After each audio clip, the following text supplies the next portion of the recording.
welcome back to Slanted and Decanted, a podcast about 9/11. Yeah, that's right. A wine podcast. Nope, a podcast not about wine some of the time. Yeah. I'm Cara. The only wine podcast that isn't about wine. I'm Cara Patricia. I'm Parker Story. What's up, dude? I'm hanging out. I just left an event here in the SoMa district. I was looking at a bunch of naked people for about 5 hours. It was a live drawing class that I was pouring wine for. I was hanging out with Chef Eder from Provecho, good friend of the pod and a good guy. We were just pouring up and slinging food to some people in the SF art community. It was a lot of fun. Why were there naked people? Why were there so many naked people? They were all being drawn by the people wearing clothes. Live figure drawing. Yes, yeah. Live. And it was a really fun event actually. It made a lot of sense. You think about one of the organizers was telling me that one of the worst things about going to like art classes is that you can't get a snack or have a drink or listen to any music. So they had a really great DJ and a string quartet. And a bunch of really good food and really good wine that I curated. So it was a great time. Yeah. Was it raising money for anything in particular, or was it just like for the drawers and everything? Painters? There's an artist community over on 9th Street that it was raising money for, but Sketchboard, the artist collective that my friend Natalie runs, was hosting the event there in their benefit and also for just the general benefit of people who like art and drinking wine and eating food. That's dope. It was a lot of fun. That was the bottom third of my weekend. And the bottom third. Oh yeah, it's Sunday. Yeah, top it's third. Sunday. We're recording on Sundays. Yeah, it is Sunday. Top third was, Friday. I wasn't at the shop. That's right. Yeah. I had a little small event that day too. That was pretty wham bam, and then I had dinner at Sons and Daughters. Ooh. And that was cool. Who do you have dinner with at Sons and Daughters? Guess. Your wife? No. Oh. Close. I don't know. Dr. Alexis. It was awesome. Yes. It was a lot of fun. Alexi. Yeah. That's awesome. So he's the best. He's one of our regulars here at Decant, and he is dope. And he's amazing. I love him. He'd been bugging me. He wanted to talk my ear off and get drunk. We drank some 2013 Clos David. Ooh. 19 Ganavat. From Lambert. Yeah. Ganavat. Nice. Had a good time. Yeah. The chef over there is pretty skilled. Yeah. I've been wanting to go back there. I haven't been there in like. It was a good time. God, probably 5 years. 1 Michelin star. I allowed them to keep it, and here we are. Nobody knows this, and we're not supposed to say anything about it, but Parker Story is an undercover Michelin inspector. Right. Michelin General, actually, they made just a new the tires. Yeah, they made a new. He just goes there and he like smashes on tires and sees if those. It's not actually at the restaurant. It's at all the cars parked in front of the restaurant. There are lots of auto shops over there on that little stretch. I don't know if I've ever seen a Michelin tire. I feel like Goodyear is really everywhere.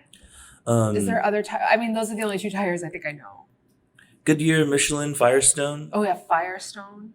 Yeah, I think Schwinn. Mac Dre said Dayton's. He said "fuck Michelin tires" actually in a song, so I just never got Dayton's. Yeah, but that's a type of tire. Yeah, maybe they hold rims better. Probably. I imagine it's a big rim style tire given Mac Dre's other proclivities. Because Michelin is probably just like, no, we don't do that. If it doesn't fit on a Peugeot, I don't care. Okay, that's dope. That's great. It was a good weekend. Saturday I mainly rolled around. What were you doing this weekend? This weekend I worked the whole time, just slaying wine. But last weekend I was in Palm Springs. Oh, true. The best place on earth. But it looked like you had a good time in Palm Springs. Was amazing. You haven't been down to Palm Springs yet, have you? Mm-mm. Joshua Tree and stuff. So I feel like Palm Springs pre-pandemic was like, maybe it was like a whisper of it what it had been. in a sense. Like there wasn't a ton of, there were some good solid restaurants and like bars, but there wasn't like a really good like wine culture, I thought, as much. Like we would go to like a deli, like a decent deli to buy decent wine, or you'd have to like go to the grocery store kind of, or like a liquor store in a sense. And then I think it's like post-pandemic. Now it's like, I went to a wine speakeasy that was in the Parker Hotel. Right on. It's like this beautiful like hidden resort in like the real Tony part of Palm Springs. And it's like you go through the lobby, past like another small bar, another restaurant, a beautiful lounge. It kind of looked like The Shining. It was gorgeous, like a pop art Shining. And then you walk through this like secret garden, these beautiful gardens, and you find like these little statues of lions. You like turn left, and it's this tiny like 12-seat bar, maybe a couple of little tables, and it felt like you were kind of in the basement of like a rectory of like a Catholic church. Nice. And it was just wine, and it was really like everything on there I wanted to drink. Like Sarah had a Menthea, and she was like, "Oh, I forgot how much I like red wine." And I gotta say, even as someone who's avoided the basement of Catholic churches for most of his life, that sounds awesome. Yeah, there's like a confession booth like in there too, and it was very beautiful and pretty, and that wasn't around for a long time before that. Right. And then there was another place I didn't go into, but it's called Hyphen, and it said it has like California's largest rosé collection. That's wild, and also that's a cool name. Yeah, there's another Palm Springs Wine Company. Is this teeny tiny wine shop in the back of the Mojave Trading Company or Mojave Trading Post like store. That's a bunch of different like designers and like local craft producers and things like that. Lots of really nice clothes. You know, not a cheap place. Oh, I get you. So like a mercantile situation, a bunch of different like wine in the back. Different place. Yeah, wine in the back, and it was all wine made by women, queer, BIPOC. And they had little stickers on each to say like what its identity was, because it was actually kind of about like wine by identity, which was interesting to see it. So like that's all we do, and like here's a sticker. So it was like, it was interesting. It was cool. I mean, they had really good wines. They had a lot of wines that we carry here, but it was a very small little collection, and I was very impressed that that was in Palm Springs. Right on. Yeah, it's great. I think it has ownership interest is with Casements, the bar and the Mission. I think they're the same. Okay. Yeah. Makes sense. Dope place. I think I saw on Instagram, didn't you end up at the Trixie Motel too? I did end up at the Trixie Motel. Pretty fucking cool. It was that really looked awesome. It was actually really better. Like it was better than I had thought it would be. Because one, it's fucking expensive. Right. No joke. Like I was like we left the Parker Hotel, and I was looking up immediately, like, how much does it cost to stay here? This place is like incredible. Like, I want to have a wedding here. I want to live here. It's beautiful. And it was like the same price as the Trixie Motel, which is like a 10-room motel with like a little pool. But it was fantastic. The room was great. And I had a great time. It looked extremely vibey. And it was extremely vibey. Maybe this is just coordination by your very astute partner, but it looked like everybody's outfits matched the hotel. Was that an accident? That was an accident. That's so sick, because I saw a post where you said that Adam surprised you with the room. He did. And then when I saw everyone's outfits, I was like, did Adam start a group chat and tell everyone what to wear? Because the whole trip was a surprise. Yeah. I thought it looked nice. I was like freaking out, and Sarah and my cousin Catherine, and you probably even heard me be like, he's taking me on this surprise vacation. He won't tell me anything about it. Yeah. And I was like having a lot of control issues, because I am very much like, when I take a vacation, I'm like, it's just like I have a shared spreadsheet with like it's just a whole thing. I'm very like annoying, but also prepared when I travel. And so I was freaking out, and then finally I got him to tell me we were at least going to Palm Springs. And then I like relaxed. I was like, okay, I know what to pack and whatever. And I completely just like bitched the whole way that we were driving there, because no way. 5.5 hours. I drove from San Francisco to Lompoc, where he's living right now. Mm-hmm. And then the next morning from Lompoc to Palm Springs. And it took so long. And I was so annoyed the whole time. And then we pull up to this house, this cool house in Palm Springs. And there's like a Jeep Wrangler in the driveway. And I'm like, why is there a Jeep in the thing? He's like, I think the people live here at the Airbnb. And I was like, I was like, are they staying here with us? He was like, no, like we have the place. And I was like, okay. And then like we open the door and the first thing I see is this dumb Shiba Inu like hobbling towards me. Wait, it was something wrong with the dog? And I was like, well, it's yeah. And I was like, Shiba. And I was like, Junchan? And because like she has a, Sarah has a Junchan, a Shiba Inu. Yeah, that's my dog. I was there. Understood. And then it's like all of a sudden Sarah comes out in her underwear and like, I was like, what are you doing here? And then I was afraid that he was going to like do some weird like surprise proposal thing. So I was like, why is my cousin, and my cousin was there too. Oh. And I was like, why is my cousin and my best friend here? I would have been afraid on it was anniversary thing. And so immediately I was like, oh no, this is going to be some sort of proposal. But we had a fun time. He was like, no, you haven't had a girls' weekend this year. So I wanted you to be able to have some of that because I know that you won't be able to take another vacation until January. And that's sweet. That's very, very cool. Yeah. And nice. Then I proposed to him. So you did? Yeah. I mean, like really easily. Just like in the pool. Casual. It was like after we were on our own then at the Trixie Motel. And I was like, I was worried that you were going to like do a surprise proposal to me. He was like, oh no. He's like, I wouldn't do that to you like this, like in front of people. And I was like, okay, good. I was like, well, like I would say yes. We've talked about this. I know. I was like, well, do you like, I was like, well, like, will you marry me? And he was like, yeah. And I was like, for real? I was like, are you being real? I'm like, yeah. I was like, yeah. So then we were like, okay. Wow, nice. It was cute. Easy. Yeah. I had a easy proposal too. I feel that. Yeah, good. I think that's good.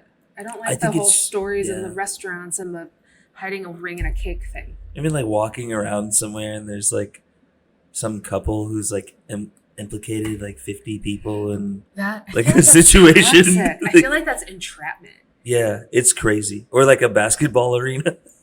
It's like, entrapment. It's like wild. You have to say yes, and that's toxic. Mm-hmm. Yeah, that's toxic love.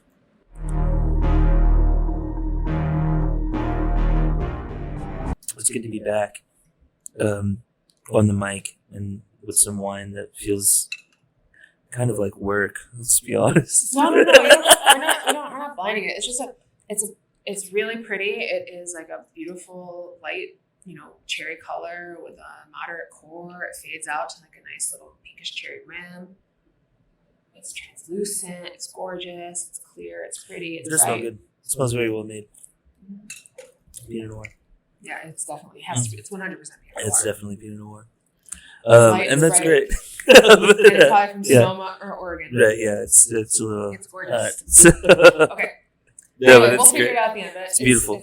The Slanted and Decanted podcast is supported by The Bottle Cult, curated clubs from Decant SF. Get $10 off your first subscription box with promo code SLANTED at decantsf.com.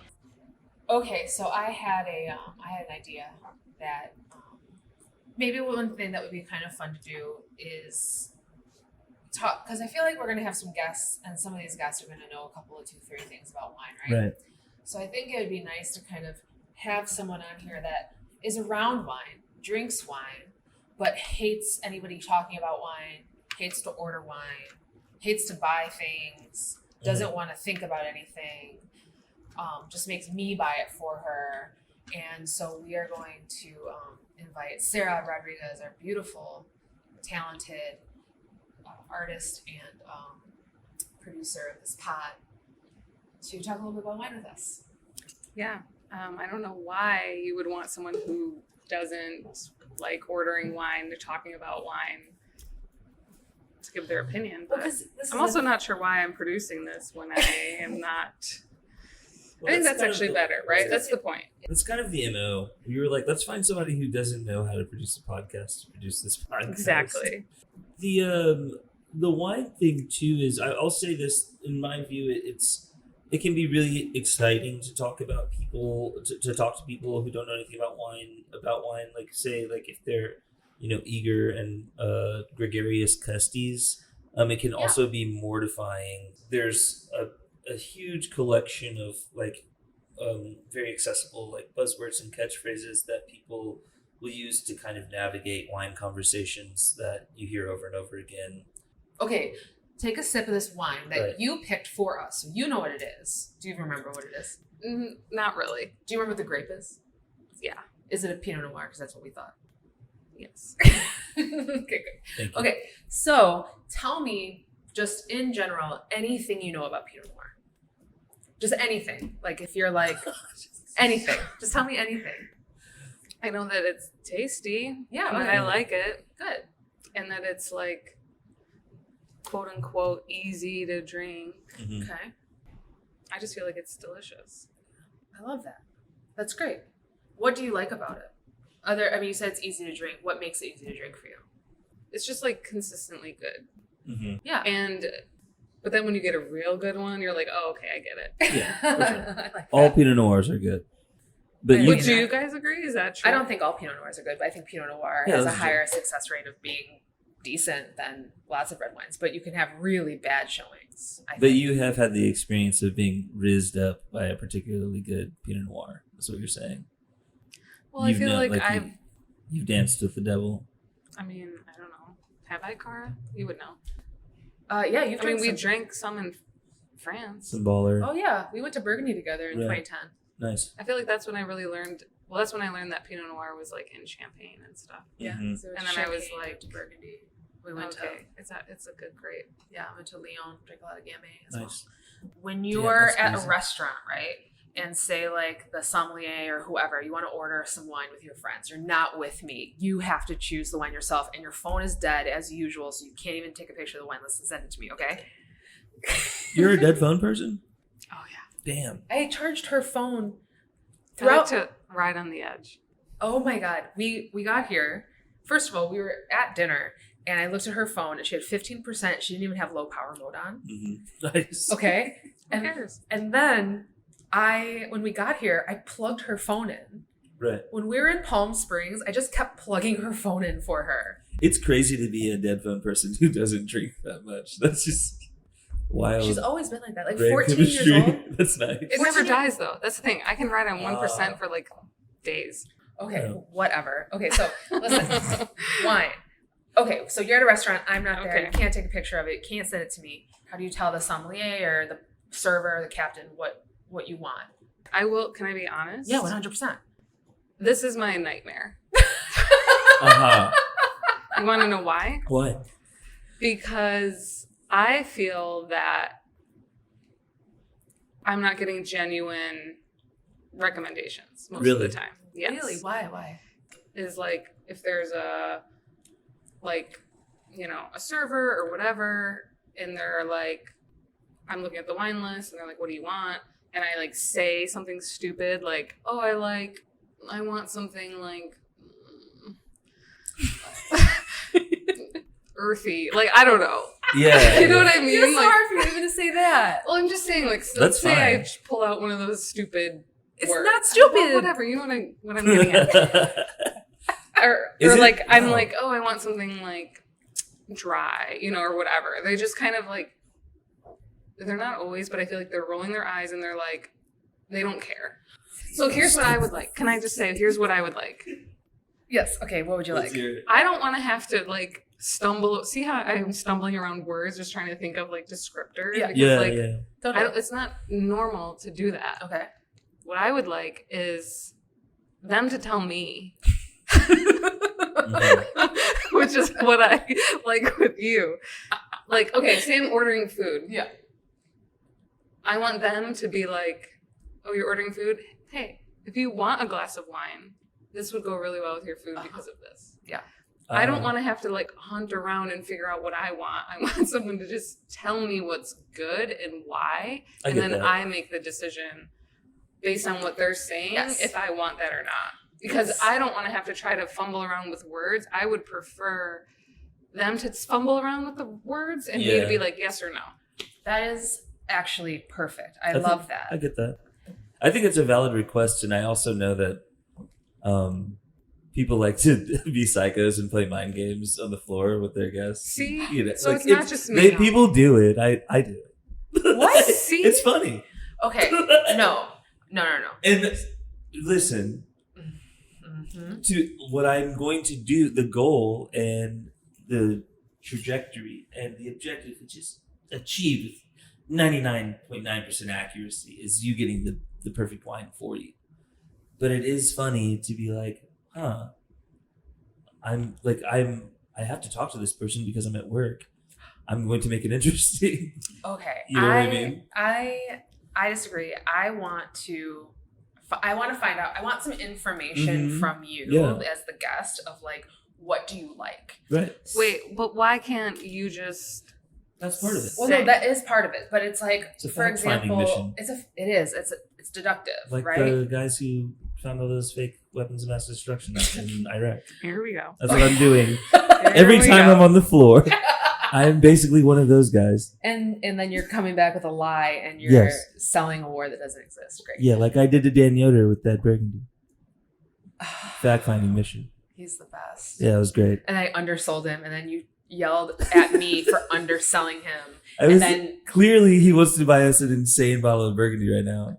you know, I have a hard thing where I'm like, I don't want to. I feel bad making people spend money. Okay, but this is part of the reason why, because I want people to trust me, right? So I like to know a little bit. So maybe if like at a restaurant or even here when people come into the shop at Decant and they're like, I'm cooking brisket tonight, I'll be like, great. Like, do you want a red wine or a white wine, rosé or bubbles? Okay, first just to help them narrow it down of what they want, right? They're coming in with some sort of expectation. Okay, I want a red wine. Excellent. What are you cooking the brisket with? What are the sides? Because I am thinking about what you're eating. And then it's like, okay, let's go through. I'm going to go through with you and find 3 or 4 wines on the shelf. I'm also going to say, what's your price range? What's your budget? You don't do this? No, it's fine. I was visualizing you saying to a person, I'm thinking about what you're eating. Which is it just had me laughing. I'm sorry. Well, I don't say that, but like that's the thing. It's like I'm trying to pair it. I feel like for you do them. say that. Of course, because it no, yeah. You matters. say it in not so Yeah. many words or maybe more words, and No, it does I just matter. gave Yeah. like what size, how Yeah, to do yeah. it, whatever. And you're just trying to help someone bet on a horse. I know what the horse has been eating. I know the rest it's getting. I know how many Right. finish lines it's crossed. I'm trying to help you Yes.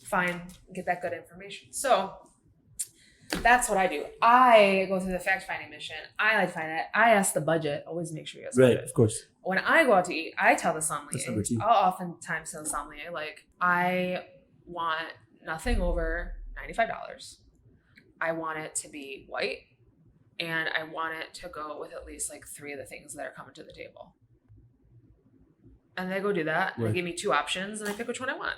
That's perfect. That's kind of what you should just ask them. Be like, I just want somebody to go with this. Parameters are super important, and that's how I ended up drinking 2 of the great bottles of wine at Sons and Daughters the other night, and I did that exact thing.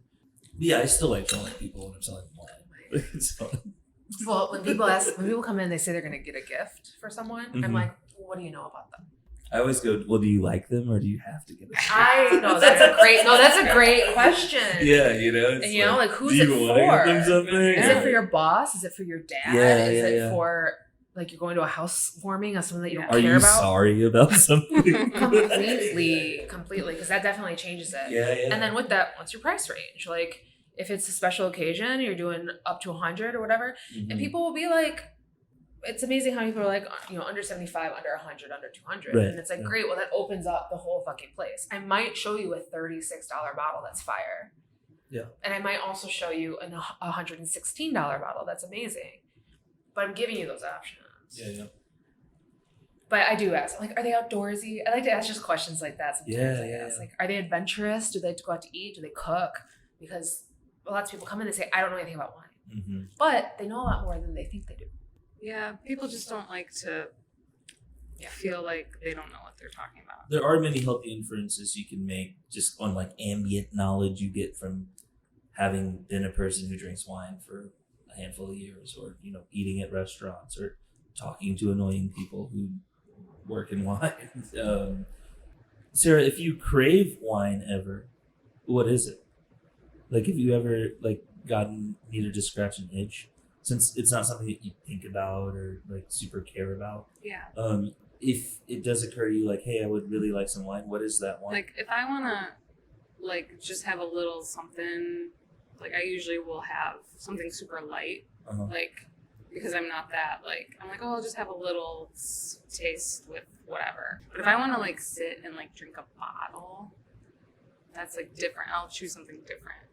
What? And I would choose maybe something like a red and like a Pinot Noir, but like a good one. Yeah, I like that. Yeah. You know what I mean? I get you. Yeah, Sarah's not a cheap wine drinker. If she's gonna drink wine, she wants it to be like really good. Like if I just pour her a little rosé, she's like, eh. Yeah, I'm kind of like, whatever, it's fine. It's not amazing. Yeah, But I'll drink it and it's tasty. But sometimes she'll get a glass of something. She's like, oh, this is what I'm talking about. Yeah, and then it's usually a red wine or like a really rich like white. Yeah. We love rich whites here in San Francisco. Whoa, whoa. There is lots more to talk about. Okay. Sarah, it's great to have your insight on what it's like to be a wine novice or a custody. Thanks. And it's cool that you have so deftly ignored the things that Cara says Has taught you over the years. about wine. I think that shows that some real fortitude in your relationship.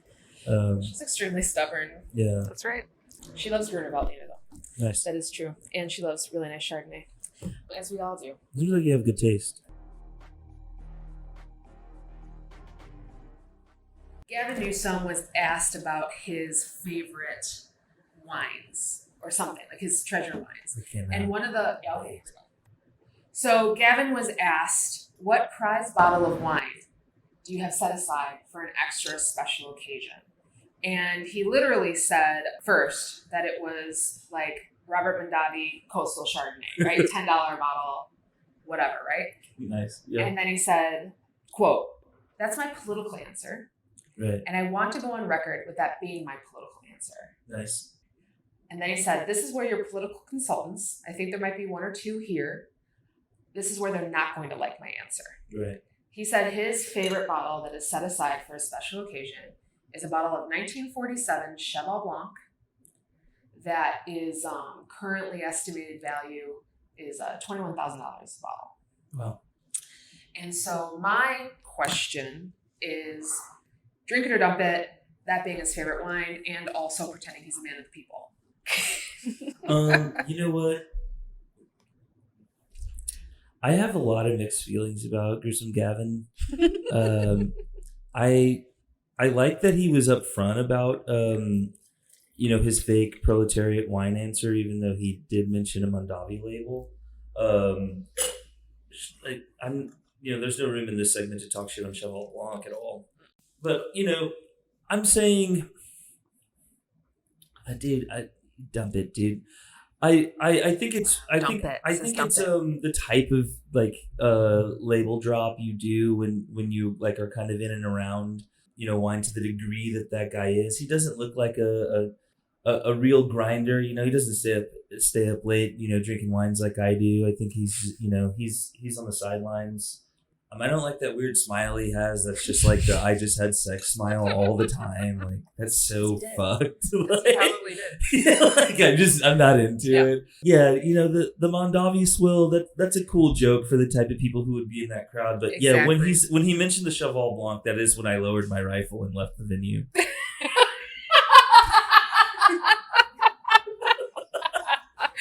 Oh my god. I mean, yeah, you're right. I don't know if that can go on YouTube. But it makes sense that it makes sense that Gavin Newsom would have something. He did to his credit say that he bought it about 20 years ago when it was, much less expensive. I mean, 20 years ago was still 2003. Yeah. And so maybe it wasn't worth $21,000. Maybe it was worth like $18,000, $16,000. I think it's interesting. I'm glad I fucking hate that guy. Hey, ironically, of course. If he started, see, the thing is, what we need is, who invested in his first everything. 10 out of 11 of his first businesses was a Getty. There was some money in the investment. That's why I was able to grow, etc. And one of the big things that he did when he became a supervisor was he talked about how backwards and inefficient the planning department and the codes are, because when he opened Plump Jack, they told him that he had to get a hand wash sink because wine counted as food, right? And he had to have a sink and a mop sink, even though it was a carpeted wine shop. Huh. And so he Carpet, Gavin? What? it was 1990. It was 1992. Everything had carpet. The dentist had carpet. You know, the people's bathrooms had carpet. True. But and one of the things he did do, which I thought was very interesting and got my wheels turning, was when he was supervisor. He was like, "This is the sort of like bullshit that we got to get rid of because none of it makes sense." Yeah. Right. I mean, rich people love deregulating things.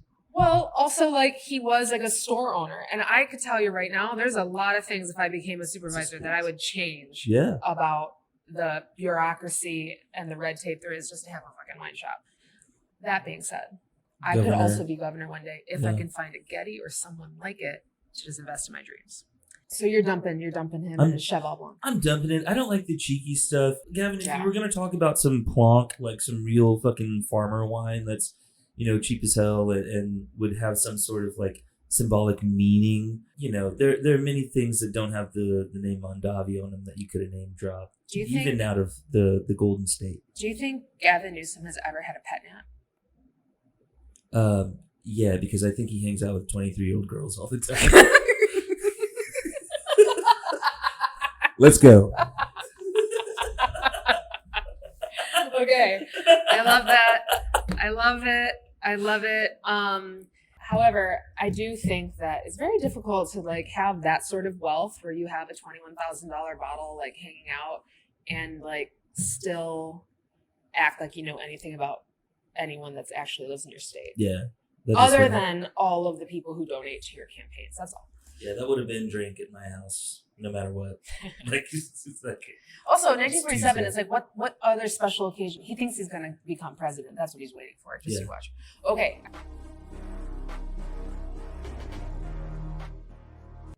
All right, drink it or dump it. Drink it or dump it. Let's hear it. This is coming from Canada. A group sues a luxury fishing tour company for apparent lack of fine wine. A lawsuit? Yeah. Because the wine list sucked? Yeah, the wine list Love sucked. it. So let's go. Who are these people? I back them. Does it have a GoFundMe? A group that booked a luxury fishing this. tour in Vancouver, British Columbia was disappointed by their experience and sued the company it hired for the occasion. Okay. 4 people filed separate claims. Respect.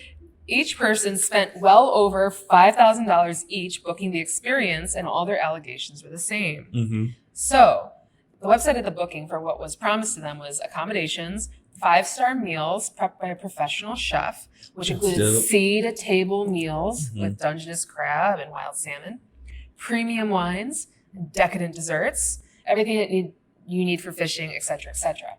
So what they found out was there was not a professional chef on board. The owner of the company was cooking for them.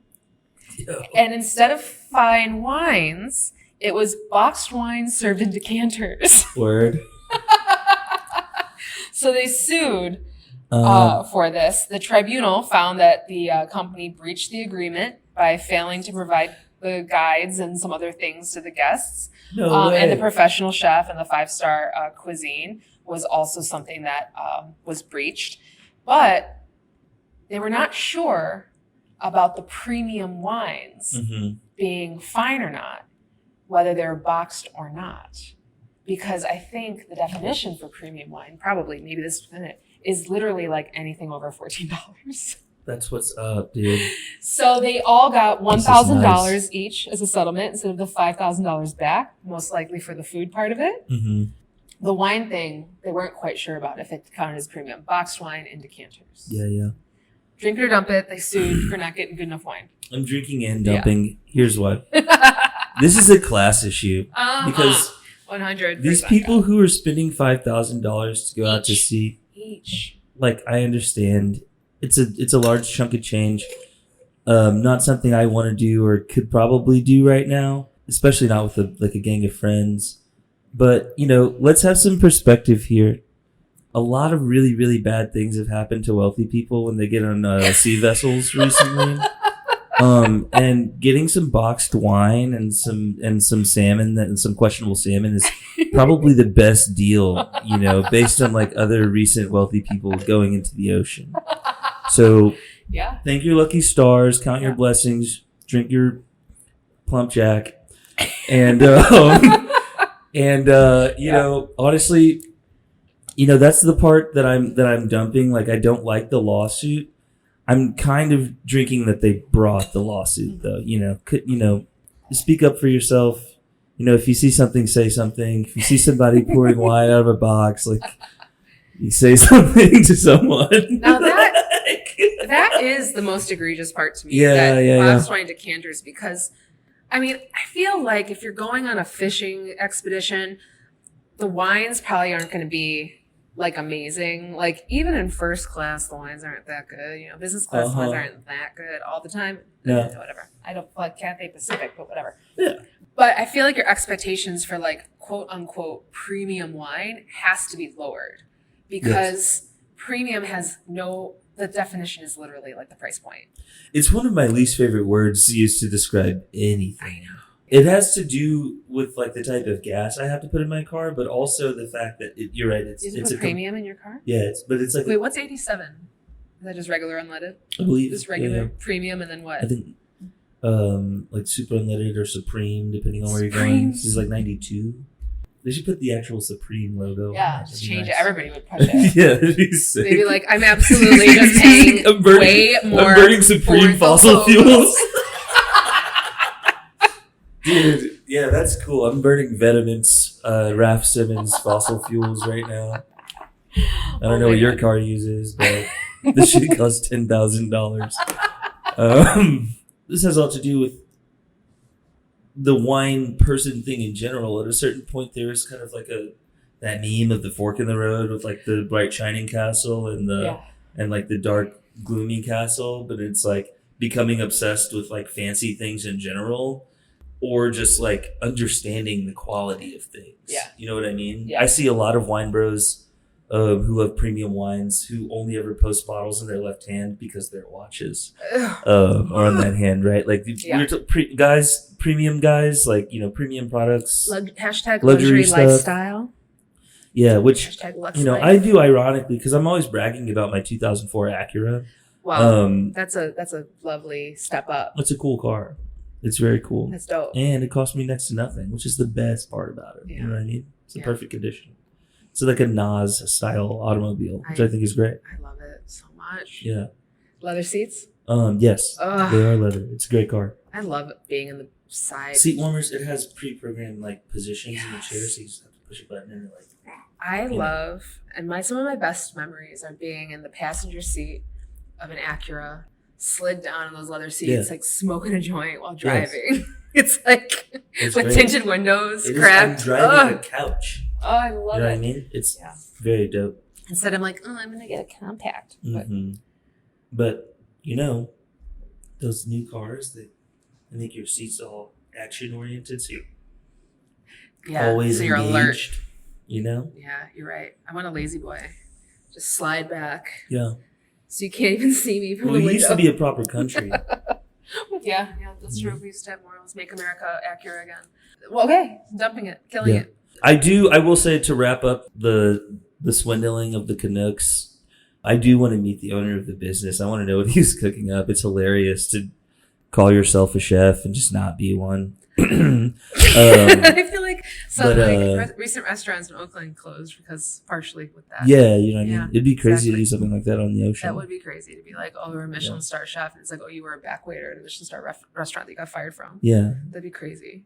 Yeah. On the ocean. On the ocean. But yeah, international waters, that guy baby. sounds anything goes. Kind of dope. Like, maybe it's funny that, he had that grift going on. It's very funny to do that grift and add a boat, which is just, it's really hard to drive one. Who knows? Maybe it was like boxed Chassagne Montrachet, Yeah, he might have the plug. Things are changing. Maybe it was just like super like green, like 3 liters. Chassagne Montrachet is actually like a $300 box of wine. Like, who knows? We should, and if so, we should help him countersue.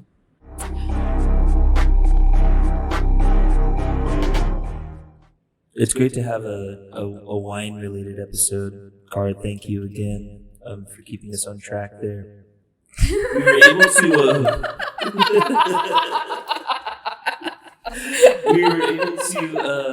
taste some blind wine this time, kind of blind. I think, we have the varietal and general hemisphere pulled off from the first sniff, but that's totally fine. The wine was delicious. Yeah, of course. Okay, so I just keep pouring it because it is really tasty. Yeah, it was a little hot to me at first, and now it's very plush and really, really approachable. It's got a good color to it. Definitely has a little bit of. I don't think it has elevated alcohol. I still think it's probably about 13.5 at most. At most, I think it's because the fruit is so delicate that little like it comes through like the mid palate isn't as heavy as like kind of that alcohol feels at the end. Yeah, but the it fruit almost is very ripe. Yeah, and it is really delicious, and I can't stop drinking it. And I definitely think it's New World. I definitely think it's. I want to definitely say it's SoMa. but I think that it's from the Russian River. Yeah, it's nervy, and it definitely has like a piquant feel from the a acid. little bit darker, I would say it is for sure from the Russian River, but it's maybe it's the ring lights. It's pretty garnet and shiny. It's delicious. You want to have it? See what it looks like? I want to see what it is. It's all dark cherries, a little bit of tea. You mentioned earlier that I don't want to look. you had like I some hate this PTSD about goddamn sock monkey. Oh, Santa Cruz Mountains, Tessier. Okay. This is actually the second Tessier bottle I've had this week. I had a Syrah, 2021 Syrah. Somebody opened it on Tuesday or Wednesday or something like that. This one, I have to say, we did the class with her in May, April, March, in the springish. Yeah. The wines were definitely much more in their, like they weren't as like relaxed as these are right now. Yes. Yeah. This has definitely changed into something a little bit more comfortable. Yeah. Because I do remember them. My remarks, I think, after the tasting, I was like, well, they're natty, but they're also very clinical. I was getting both of those things. Yeah. Where it's like, this tastes very much like identifiably nothing but fermented grape juice, but also really, really precise. Maybe, given her pristine acumen for, Yeah. I mean, she chemistry. does make these wines completely supernatural. I think she did a tiny bit of sulfur bottling or something like that. She said really sulfur cool. when needed. Yeah. She said she'll leave it off if she can. Yeah. All High it's acid. balanced. And it Deep definitely, fruit. that's crazy because I was like, oh, it's from the Russian River. Because I was like, there's angles and tension. It's like, it's ripped, you know what I mean? Not muscular. Lean. Lean. Like Bruce Lee. Lean like Bruce Lee. Or Gavin Newsom.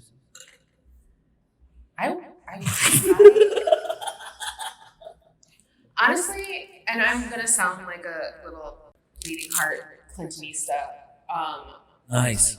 I would like to see Gavin Newsom with a shirt off. I wouldn't be mad at that. Like, I think he could do like Hunky Jesus at Easter in Dolores Park, and maybe like people would be like, "Yes, Hunky Jesus, old silver fox guy. He's kind of hot." You know what I don't like is his voice when he talks. Oh yeah, I'm about to laugh all the time. Maybe that's what it is. Maybe you Cringe. just look at him like He's a cringe. he's a smarmy. I mean, he is a smarmy guy. Yeah, I mean, he is like. I've been at war with guys like Gavin Newsom for my whole life. On Twitter or like in the streets. In real life, in the streets, on Twitter, on forums. Unfortunately. In the ether, Stormfront. like inside my mind palace where I train. You know what I mean? It's like the Dune training where you're like in your Dune suit. Right. When I go to sleep, I enter a dojo and I fight. And, like a dream-generated Gavin Newsom. Yeah, I get it. And I'm winning. Yeah. And I have been for years. He does seem like this is the first stage of what Mr. Burns turned into. Yeah. Just kind of like fingers up, steeple fingers, and my thing about him, but I don't think he's as delicious hateful. Tessier wine soon, but is that there's just no possible way that he's what's next is good. He's gonna try to be president. Convince me that the next thing he does is gonna be good. But honestly, I do think even though he is like a multimillionaire, just like draped in wealth, governor of California, used to be the mayor, et cetera, fourth generation San Franciscan, dad was like an accountant or lawyer, blah, blah, blah, blah. I do think that there can be way worse presidents under 75. You know what I mean? Way less nominees. He's like, However, he did pay the Republican Party $500 when he was running for supervisor to put him on the slate of endorsees. Oh, nice.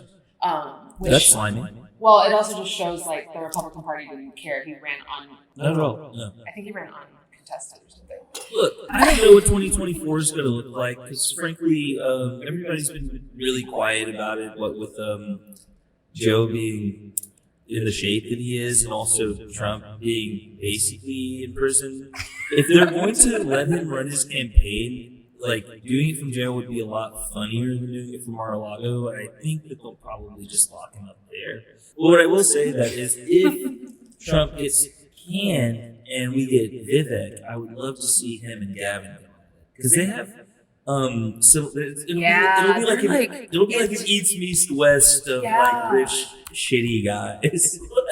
That would actually be because great. Vivek is like Indian Gavin and vice versa.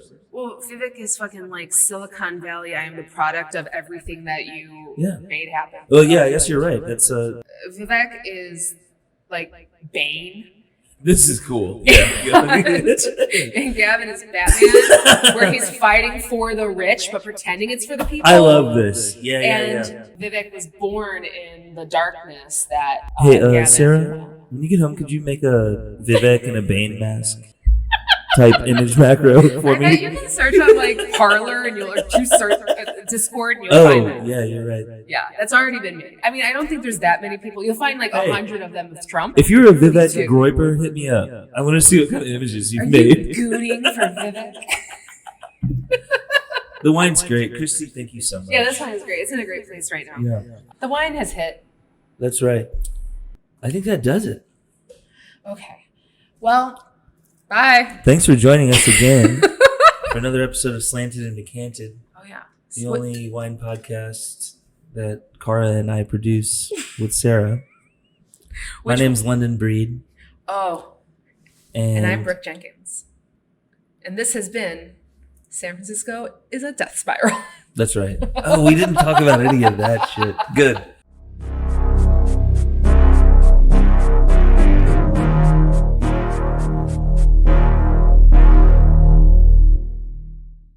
Which one of us is slanted? Which one of us is decanted? I don't. How about today? Which one of us was slanted? Today I'm feeling decanted, and probably because I had so much wine at the event. You're feeling decanted? That's Yeah. great. I'm feeling a little slanted.